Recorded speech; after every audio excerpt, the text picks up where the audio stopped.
Krishna, Radhe Radhe friends. तो अमावस का भी इस बात को लेकर बड़ा ही कन्फ्यूजन है। 2025 में 19 नवंबर को अमावस करनी है या 20 तारीख को? दीपदान कब करना है, खीर कब बनाना है? तो फ्रेंड्स, अगहन मास की अमावस्या अगहन गुरुवार के दिन मनाई जा रही है, यानी 20 नवंबर को उदय तिथि के साथ मनाई जा रही है। अमावस तिथि के दिन पितरों के नियम, दान करना, तर्पण करना, पीपल पूजा करना बहुत ही अच्छा होता है। और आज के दिन पीपल पूजा करने से हमारे घर में भयंकर से भयंकर पितृदोष भी समाप्त होने लगते हैं। तो आप डेली में कितनी भी पूजा पाठ कर ले, लेकिन अगर आप पूर्णिमा, अमावस इन तिथियों का ध्यान नहीं रखते हैं तो आपके कार्यों में कहीं ना कहीं बाधाएं आती हैं। ठीक है, तो आप आज के दिन और करनी कैसे है पीपल पूजा? तो जल में आप थोड़ा सा कच्चा दूध मिला लें, काले तिल मिला लें और इनमें आपको पीपल वृक्ष पर चढ़ाना चाहिए। घी का या तिल के तेल का या सरसों के तेल का जो भी दिया आप जलाना चाहते हैं वो आप पीपल वृक्ष के नीचे जलाएं। और पितरों की सदगति के लिए आप शिवलिंग की पूजा जरूर करें। तो शिवलिंग पर आप जल चढ़ाएं, काले तिल चढ़ाएं, अक्षत आपको जरूर चढ़ाने हैं। पितरों के निमित्त आप आज के दिन दान जरूर से निकालें। दान में आप क्या निकालते हैं? तो आप चाहें तो पका हुआ भोजन आप एक थाली निकाल सकते हैं, किसी भी ब्राह्मण को दे सकते हैं या फिर आप किसी ज़रूरतमंद को भी दे सकते हैं।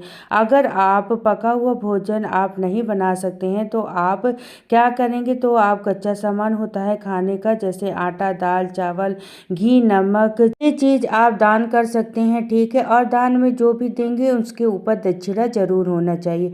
अभी जैसे सर्दियों का मौसम है तो आप गर्म वस्त्रों का दान कर सकते हैं। पितरों के निमित्त तो जो स्नान दान की अमावस होगी वो रहेगी 20 नवंबर को। ठीक है, वही अगर आप बात करें दीपदान की, तो दीपदान आपको आज करेंगे यानी कि 19 तारीख को, क्योंकि आज सुबह से 9:44 से अमावस तिथि शुरू हो गई है।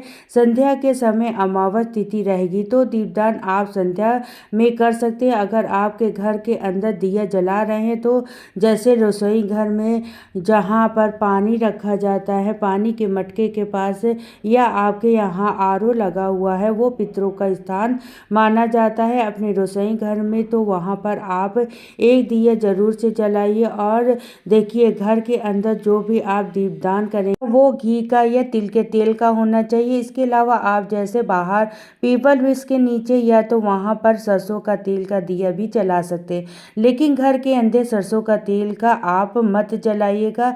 यहाँ पर खीर बनाना बहुत ही अच्छा होता है, इसलिए जो पूर्णिमा पर हम खीर बनाते हैं वो संध्या के समय बनाते हैं, वहीं अमावस की खीर हमेशा सुबह के समय बनानी चाहिए। और पितरों के निमित्त अगर आप हवन करते हैं तो उस हवन में भी आप खीर की आहुति जरूर देंगे।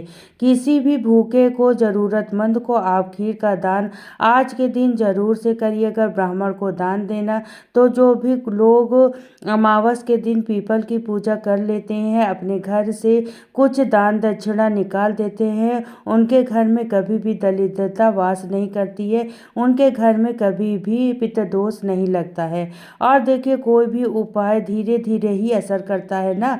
जो पूजा पाठ होती है ना, ऐसे नहीं होती है कि आज हमने किया और कल से ही सारी चीजें बदल जाएगी। ये थोड़ा सा सब्र रखिए, लेकिन किए जाइए। आप जितना ज़्यादा दान करेंगे तो आप डेली में कितनी भी पूजा पाठ कर लीजिए, लेकिन अगर आप पूर्णिमा, अमावस तिथि का ध्यान नहीं रखेंगे तो आपके कार्यों में कहीं ना कहीं बाधाएं आएंगी।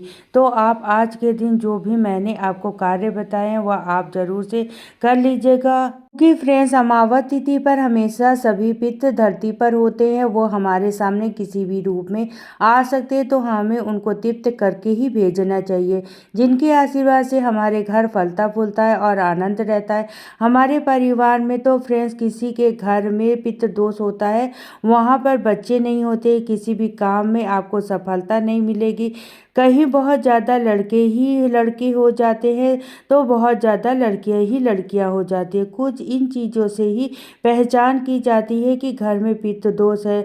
घर में बिना बात के ही कलह कलेश हो जाता है, काम में रुकावट आने लगती है, घर में किसी न किसी का बीमार हो जाना या पितृ दोष के ही लक्षण होते हैं, जो कि अक्सर घरों में देखे जाते हैं। तो फ्रेंड्स, इसलिए अमावस तिथि पर बहुत ही बड़ा माना जाता है, तो इसे आप व्यर्थ में ना जाने दें। अपने पितरों के निमित्त आप दान तर्पण जरूर से निकालें, ठीक है। और ऐसे शिवलिंग की पूजा आपको अमावस पे जरूर करनी है। तो शिवलिंग पर देखिए आप बेल पर अर्पित करिए, चंदन लगाइए, नीले पुष्प चढ़ाइए और तुलसी पत्र हमें चढ़ाना है। शालीग्राम जी को तुलसी अमावस के दिन आप भूल कर भी न तोड़े, इस बात का ध्यान रखिएगा। एक दिन पहले ही आपको तुलसी तोड़कर रख लेनी है। और इसके बाद देखिए भोग अर्पित कर दिया है, चंदन टीका कर दिया है, घी का दीपक जला दिया है। भोग में आप किसी भी सफेद रंग की मिठाई का भोग लगा सकते हैं। मैंने यहाँ पे बतासे का और पेड़े का, मिश्री का भोग लगाया है। आप कोई भी मौसमी फल आपको मिल जाए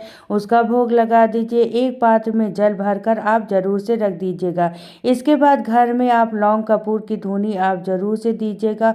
अपने पितरों के निमित्त हवन भी कर सकते हैं। इस दिन भूलकर भी मांस, मदिरा, प्याज, लहसुन का सेवन ना करें। खुशबूदार चीजों का इस्तेमाल आज के दिन ना करिएगा। देर रात्रि तक बिना वजह घर से बाहर ना जाएं। पूरी घर में गंगा जल जरूर से छिड़के, लौंग कपूर की धूनी दे।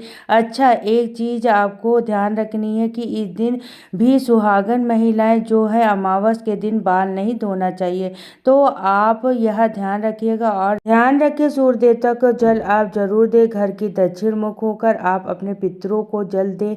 तो फ्रेंड्स, अगर आप सूर्य देवता को रेगुलर जल नहीं भी देते हैं तो अमावस तिथि में आपको जल जरूर देना है। और इसके अलावा आप काले कुत्ते को और गाय को, कौवे को आप कुछ भोजन जरूर से निकालें जो आपको आसानी से मिल जाए। अगर में से आपको कोई भी नहीं मिल रहा है तो आप भोजन तो निकालेंगे, आप किसी भी पेड़ के नीचे रख कर आ जाइए। बाद में वह कोई भी जीव या पक्षी इसे खा लेंगे, लेकिन आज के दिन आप पितरों के नाम का कुछ भोजन घर में जरूर से निकालें। फ्रेंड्स, अपने घर की दहलीज पूजन जरूर करिएगा। तो सबसे पहले अपने दहलीज की साफ सफाई कर लें, धो ले, पोंछ ले, गंगाजल छिड़क के। उसके बाद ज़्यादा कुछ ना कर सके तो कम से कम एक दीपक आप दहलीज पर जरूर जलाइए।